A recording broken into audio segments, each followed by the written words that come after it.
Hi friends, എല്ലാവർക്കും നമസ്കാരം. ഇന്നേക്ക് നേന്ത്രക്കായുടെ തോൽ വെച്ച് നല്ല சூப்பர் டேஸ்டில் ஒரு பொரியல் நமக்கு தயார் பண்ணலாம். நேந்திரக்காய்க்கு ஏத்தக்காய் என்னதான் மலையாளத்தில் சொல்லுவாங்க.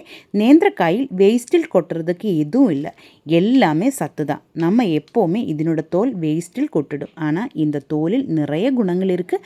நிறைய ஆன்டி ஆக்சிடென்ட்ஸு, ஃபைபரு, விட்டாமின்ஸு, மினரல்ஸு எல்லாமே இதில் அதிகமாக இருக்குது. இது சாப்பிட்டா உடம்புக்கு நல்ல எனர்ஜி கிடைக்கும். அதே மாதிரி ஸ்கின் ப்ராப்ளம் இருக்கிறவங்களுக்கு ரொம்ப நல்லா இருக்கு இந்த நேந்திரக்காயும் அதனோட தோலும்.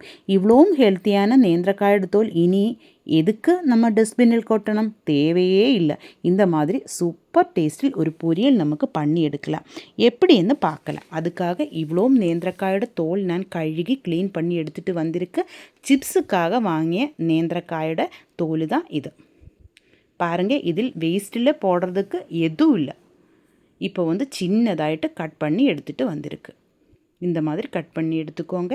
இனி இதிலேக்கு தண்ணி ஊற்றி அப்படியே வைக்கலாம். இதனோட கலரு மாறி போகாமல் இருக்கிறதுக்காகத்தான் நம்ம தண்ணி ஊற்றி வைக்கிறது. இந்த டைமில் 1/4 கப்பு பச்சை பயிறு உப்பு போட்டு நான் குக்கரில் வேக வச்சுருக்கு.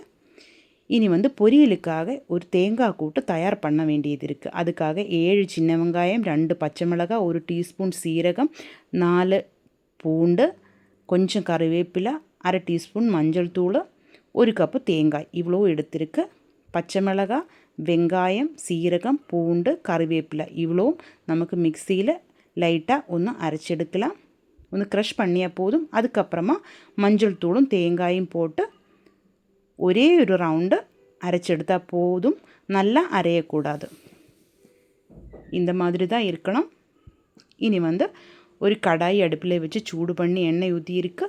நல்லா சூடாயதுக்கப்புறமா கடுகு போட்டுக்கலாம்.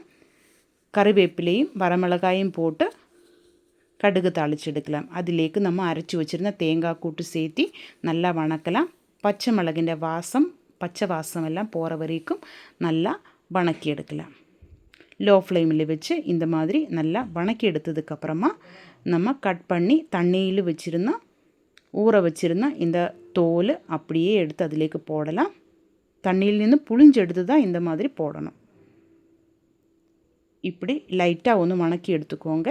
ஒரு 2 நிமிஷம் இந்த மாதிரி நல்லா வணக்கி எடுக்கணும். அதுக்கப்புறமா கொஞ்சமாக தண்ணி ஊற்றி நமக்கு மூடி வைக்கலாம். தேவையான உப்பும் போட்டுக்கோங்க.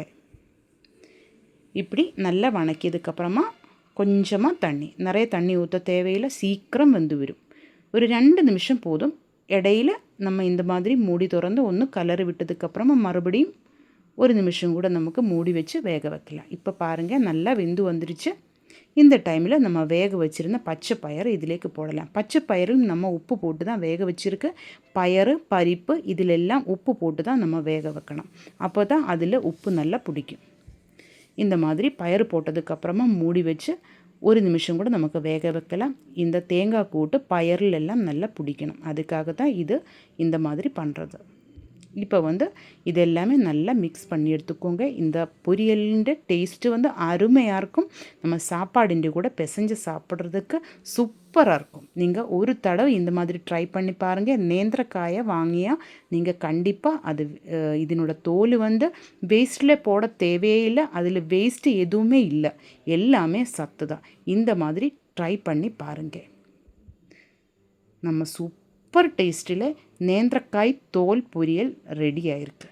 பச்சை பயிறு கூட சேர்த்து நல்ல அருமையான பொரியல் நம்ம செஞ்சுருக்கு. ட்ரை பண்ணி பாருங்கள். ஃபீட்பேக்கு கமெண்டில் எழுதி போடுங்க. இந்த வீடியோ உங்களுக்கு பிடிச்சிருந்தா நீங்கள் கண்டிப்பாக என்னோடய சேனல் சப்ஸ்கிரைப் பண்ணுங்கள். உங்களோட ஃப்ரெண்ட்ஸுக்கெல்லாம் ஷேர் பண்ணி கொடுங்க. லைக் பண்ணுங்கள். உங்களோட ஃபீட்பேக் கமெண்டில் எழுதி போடுங்க. தேங்க்யூ.